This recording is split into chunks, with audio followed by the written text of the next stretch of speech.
Yo, what is going on, guys? We are back with another blind reaction to one of the Athletics redrafts. We did 2019 in the last one. It was pretty wild. They had some people way out of order. And today we were going to be looking at the 2020 draft. So this is even more volatile because these guys have played even less NHL games. So without further ado, let's dive into it. Redrafting the NHL's class of 2020. Stutz goes number 1. Nikishin rises dramatically. Alexander Nikishin, obviously, Russian defenseman, hasn't played an NHL game yet, but apparently they're glazing him. So let's get into it. All right. So elite NHL player, Tim Stützle, makes sense. Best player, had 90 points last year. I know this draft class pretty well. No one, I think, has even broken the 60-point mark. Lucas Raymond, who I assume is probably in the next tier, had 57 points in his rookie year. So no one has come. Even Dawson Mercer is also in this class, had 57 points as well. So no one has really come close to that. Stützle's on another level. He's on another level. Will he be in that level in 3 years? Will someone join him? Probably. Someone else will emerge as an elite NHL player. But right now, at age 21, Stützle's the only guy right now that is a above point per game stud, top 50 player in this entire league. That's fair. That's obvious. If you don't have that, you're just trying to be different. Bubble NHL All-Star top of the lineup players. Lucas Raymond's not here. Jake Sanderson, Anton Lundell, and Alexander Nikishin. Let's talk about Nikishin first. Nikishin is playing in the KHL. He has not come over to the NHL. I believe he comes over in a year or two because of his contract situation. I believe he plays for St. Petersburg. Last year, he had 55 points in like 65 games, which set the KHL record all time by a defenseman under the age of 25, and he was only 21. So when looking at Nikishin, if he translates to the NHL from the KHL, which the KHL is an even lower scoring league than the NHL, so 55 points, competition factors in, but that's insane. That is insane. Guys that retire, Russian defensemen that are still good players that go over to the KHL don't even produce that when they're like 30 years old and just want to go back to Russia. So Nikishin has a ton of potential. I think it's a little bold to put him in the same tier as a Jake Sanderson. I would have personally put Jake Sanderson in a tier of his own, if that makes sense.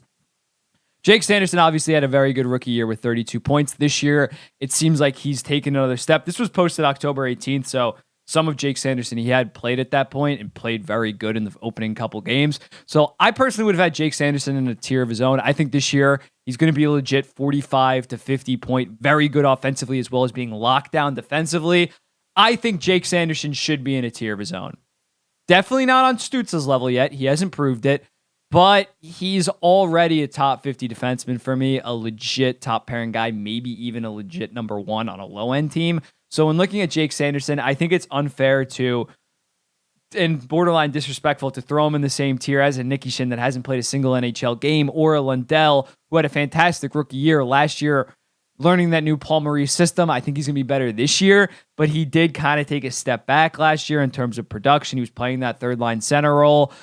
I would have had Jake Sanderson in his own tier, but I do think those other two guys are kind of underrated and are going to be studs. So that means Lucas Raymond's in the third tier, which I mean, right there. But I get called a Wings hater, but I would have had Raymond at least with Lundell and Nikishin. I just want that on the record. Top of the lineup player, Raymond, Quinn, Mercer, Lafreniere at 8, Byfield at 9, 10 Drysdale, 11 Jarvis. So I definitely would have moved Jarvis ahead of Byfield and the rest shift down as well. So Jarvis ahead of Byfield. No, I would have put Jarvis ahead of Lafreniere. My bad. I would have moved up Jarvis to 8, and then I can understand where this is coming from. I probably would have put Dawson Mercer over Jack Quinn as well. Dawson Mercer, again, he only had 56 points. Sorry, I misspoke for a second. Not 57, but he had 27 goals and 29 assists last year. He was a stud. So when looking at Dawson Mercer, I think he should be right behind Lucas Raymond as that next top forward. Jack Quinn had a very good rookie year, 23 assists. I don't know why I started with assists. 14 goals for 37 points. He's hurt right now, but Jack Quinn is also going to be a very good top of the lineup player. Lafreniere and Byfield, I feel like them being ahead of Jarvis is not a lot to do with what they've done on the ice thus far. Jarvis has been more productive and has the far better analytical numbers than Lafreniere and Byfield. Maybe they're still holding out on hope because these guys are only turning 22. Lafreniere's 22. Some of these other guys are turning 22 during the season. So maybe they're still holding on to some of that potential, but Jarvis in his own right was 13th overall. It's not like Jarvis was some under the radar guy that was NHL ready and just popped. Jarvis, I think, should be ahead of Lafreniere. That's just me. But who are they missing? They're definitely missing some guys. Yeah, so these guys are top of the lineup players. Makes sense. Drysdale, I wouldn't have him that high either. He hasn't proved jack shit, but he went 6th overall. I think that's kind of glazing. Bubble, top of the lineup, middle of the lineup players. Okay. Ooh, okay. Caden Gooley, that's fair. He's going to be a lockdown, shutdown defensive defenseman. Cole Perfetti, I am very high on Cole Perfetti. I loved him in the draft. He was like I didn't have draft rankings back then because I wasn't really doing content. But if I did, I would have had him like 5th or 6th. And I do think last year he had 30 points in 52 games. He was very good for the Winnipeg Jets. I would have had Cole Perfetti arguably ahead of Alexis Lafreniere. I don't think that's ridiculous. I think he's oozing with offensive potential. He, at this stage, has more offensive potential than an Alexis Lafreniere. I do not like that placing for Cole Perfetti. Lucas Reichel is about right. Hasn't really proved it a ton at the NHL level. Had a good kind of rookie year. This year he started off a little bit slow, but still. Marco Rossi, a lot of potential, but he hasn't really proved it. Shakir from the Devils hasn't really proved it. I probably would have moved him down. Askarov is fair. He's done very good in the AHL. I think that's fair. And then JJ Peterka and Schneider, that seems about right. So this isn't that bad. Perfetti would have moved him up. Shakir, I would have moved down a little bit. Top of lineup, middle starting.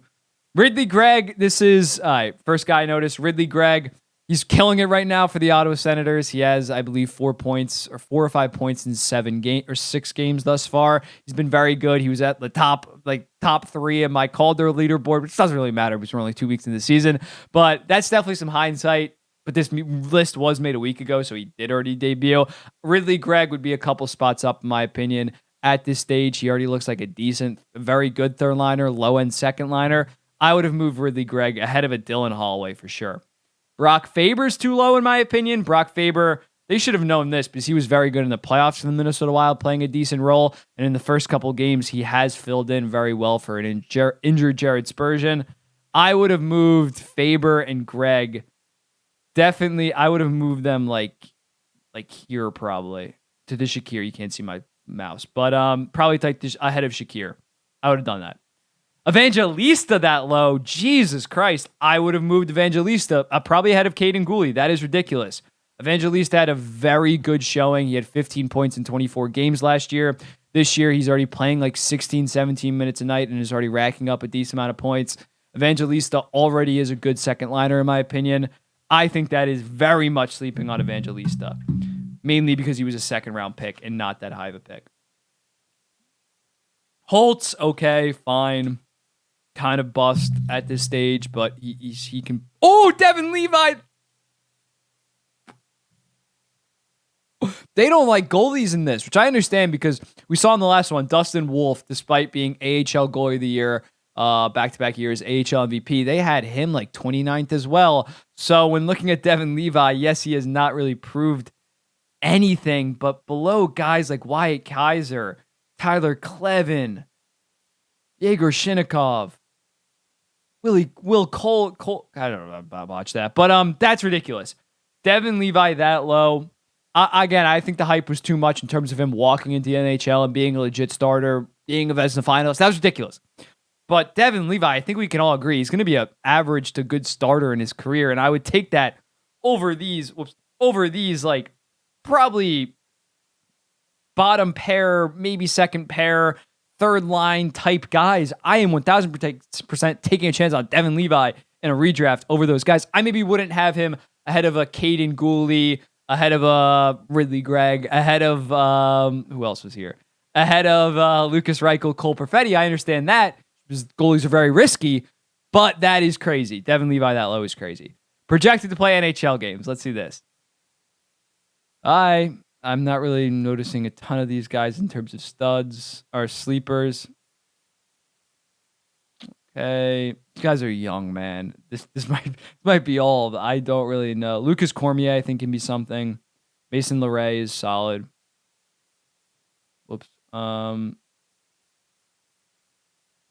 Alex Lafreniere is actually a solid piece. He actually plays in the NHL right now. He's already playing NHL games. So just for that, he had a goal the other night. Of course, his name sounds exactly like Alexis Lafreniere, so he gets some attention for that. But I would have moved him up a couple spots just because he's already in the NHL playing games.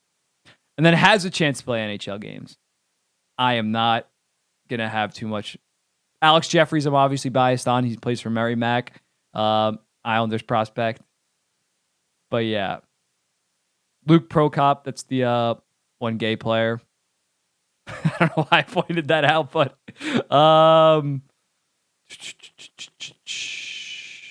yeah. Drew Comesso, I'd probably move up. He's a goalie that could actually be a pretty deal. And Nico Dawes actually got some NHL action.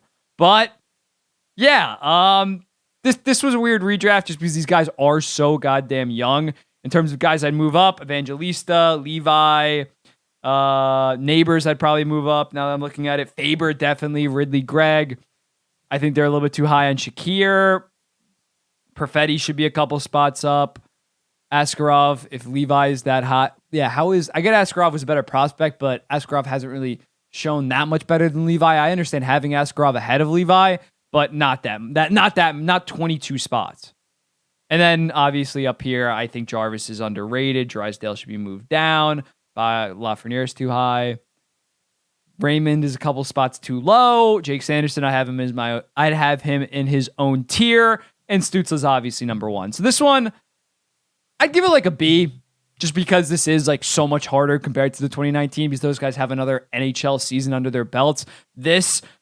there's like 20 guys that are like NHL regulars at this point, because these guys are 21, turning 22 this season. So it's definitely harder. I got to do my own redraft again, but yeah, I don't think you should really do redrafts with 2020 when they're 21-22. But let me know in the comments, what do you think about these redrafts? I'm probably going to do a meme like 2023 redraft in a couple weeks just to get people riled up. But let me know in the comments, what do you think about this? Should I do my own redrafts? What do you think about the Athletics redraft? I want to hear from you guys, and I will see you in the next one.